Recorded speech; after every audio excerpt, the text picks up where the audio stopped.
जिस क्षण कुरुक्षेत्र की भूमि पर सूर्य अस्त होने को था, उसी क्षण एक ऐसा सत्य जन्म लेने वाला था जिसे सुनकर एक माँ का हृदय कांप उठता है, जिसे जीवन भर सूतपुत्र कहा गया, जिसे अपमान, तिरस्कार और अन्याय के अतिरिक्त कुछ न मिला। उसी वीर कर्ण के होठों से मृत्यु की दहलीज पर एक ऐसा वाक्य निकला जो गांधारी के 100 पुत्रों के नाश के मौन का कारण बन गया। क्या कर्ण जानता था कि सामने खड़ी स्त्री ही उसकी सगी माता नहीं, पर उसकी नियत से जुड़ी सबसे पीड़ित माँ है? क्या उसने मरते समय गांधारी से ऐसा कुछ कहा जिसने इतिहास की सबसे शोकाकुल माता को और अधिक तोड़ दिया? महाभारत का यह प्रसंग ना ग्रंथों में विस्तार से लिखा गया है, ना कथाओं में खुलकर बताया गया है, पर यह वही क्षण है जहाँ धर्म, अधर्म, सत्य और मौन चारों ओर एक साथ खड़े थे। अर्जुन के बाण से आहत कर्ण भूमि पर गिर चुका था। रक्त से सनी कुरुक्षेत्र की मिट्टी उसके शरीर से लिपट गई थी। सूर्य की ओर उठती उसकी दृष्टि में ना क्रोध था, ना भय, केवल एक गहरा प्रश्न था। क्या मेरा जन्म ही मेरा अपराध था? उसका कवच कुंडल बहुत पहले जा चुके थे, शक्ति अस्त्र समाप्त हो चुके थे, परंतु उसका स्वाभिमान अभी जीवित था। उसी समय युद्ध भूमि के एक ओर एक शोकाकुल स्त्री धीरे धीरे आगे बढ़ी। आंखों पर पट्टी, मुख पर असहनीय पीड़ा। वो थी महारानी गांधारी। गांधारी अपने 100 पुत्रों के नाश की आहट पहले ही सुन चुकी थी, पर वह सत्य देखना चाहती थी, स्पर्श करना चाहती थी, महसूस करना चाहती थी कि धर्म किस ओर था और अधर्म किस ओर। जब वह कर्ण के समीप पहुंची तो उसे ज्ञात नहीं था कि यह वही योद्धा है जिसने दुर्योधन का साथ अंत तक निभाया। गांधारी ने कांपती हुई आवाज में पूछा, वीर तुम कौन हो? कर्ण ने पीड़ा में भी सिर उठाया। उसने पहली बार किसी माँ के स्वर में न्याय सुना। कर्ण ने मरते समय गांधारी से क्या कहा? कर्ण के होंठ कांपे, रक्त उसके मुख से बह रहा था, पर शब्द अस्पष्ट थे। माँ, यदि इस युद्ध में कोई सबसे अधिक अपराधी है तो वह केवल दुर्योधन नहीं, बल्कि वह समाज है जिसने जन्म से पहले ही मनुष्य का मूल्य तय कर दिया। गांधारी चौंकी। उसने आगे झुककर कहा, तुम अपने पाप को दूसरों पर क्यों डालते हो वीर? कर्ण की आंखों में एक पीड़ा उतर आई, वो पीड़ा जो जीवन भर उसके साथ रही थी।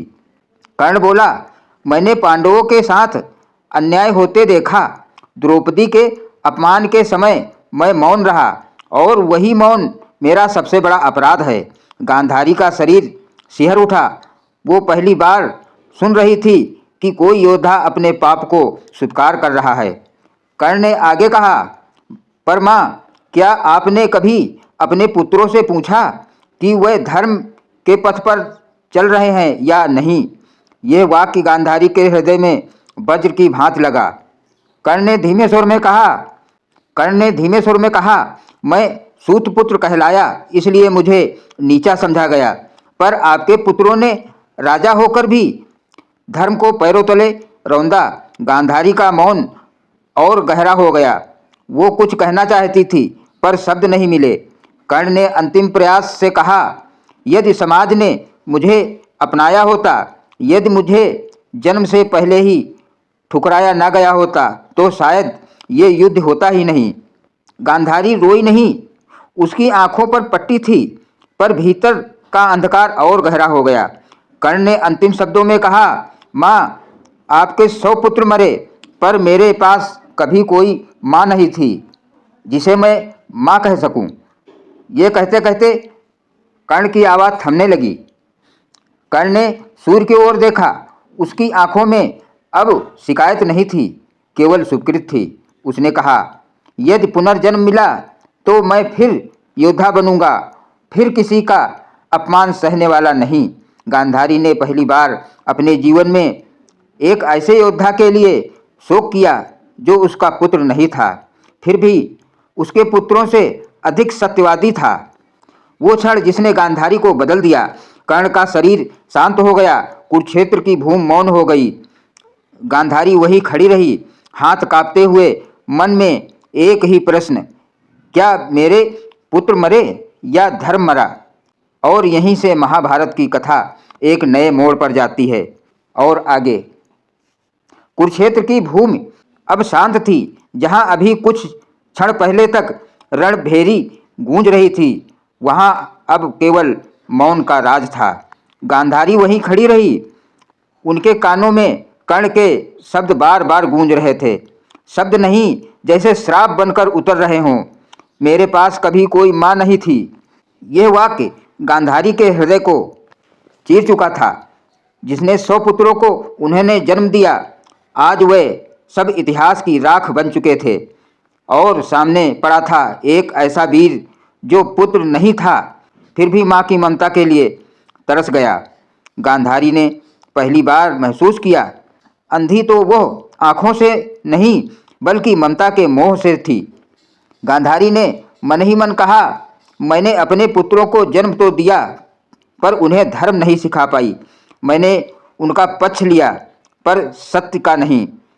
उन्हें स्मरण आया सभा में द्रौपदी का अपमान, दुर्योधन की हंसी, शकुनी की चालें और उनका स्वयं का मौन। उसी मौन ने आज कुरुवंश को शमशान बना दिया था। गांधारी को पहली बार समझ आया, माँ होना पर्याप्त नहीं, माँ होकर सत्य के पक्ष में खड़े होना आवश्यक है। कर्ण की मृत्यु का वास्तविक अर्थ, कर्ण केवल एक योद्धा नहीं मरा था, उसके साथ मरा था समाज का अहंकार, जन्म का भेद और योग्य की अनदेखी। वो जीवन भर दानवीर रहा, पर उसे कभी सम्मान का दान नहीं मिला। वो सूर्यपुत्र था, पर उसे अंधकार में रखा गया। कर्ण की मृत्यु ने ये सिद्ध कर दिया, अधर्म का साथ देने वाला चाहे कितना भी महान क्यों न हो, अंततः उसे भी मौन होकर गिरना पड़ता है। और यह भी जो मौन रहकर अन्याय सहता है, वो भी उतना ही दोषी होता है जितना अन्याय करने वाला। गांधारी का अंतर्मन परिवर्तन। कहा जाता है, कर्ण की मृत्यु के बाद गांधारी ने पहली बार अपने हृदय से दुर्योधन को क्षमा नहीं किया।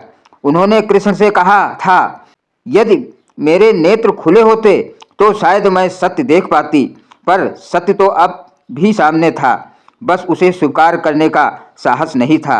गांधारी समझ चुकी थी, पुत्र मोह में किया गया अन्याय पीढ़ियों को नष्ट कर देता है। महाभारत का मौन संदेश। महाभारत केवल युद्ध की कथा नहीं है, यह चेतावनी है। शक्ति बिना धर्म विनाश लाती है, मौन रहना भी एक अपराध है। जन्म नहीं, कर्म मनुष्य को महान बनाता है, और सत्य का साथ ना देने वाला अंत में अकेला रह जाता है। कर्ण का जीवन हमें सिखाता है, योग्यता यदि गलत पक्ष में खड़ी हो जाए तो इतिहास उसे दुखद नायक बना देता है।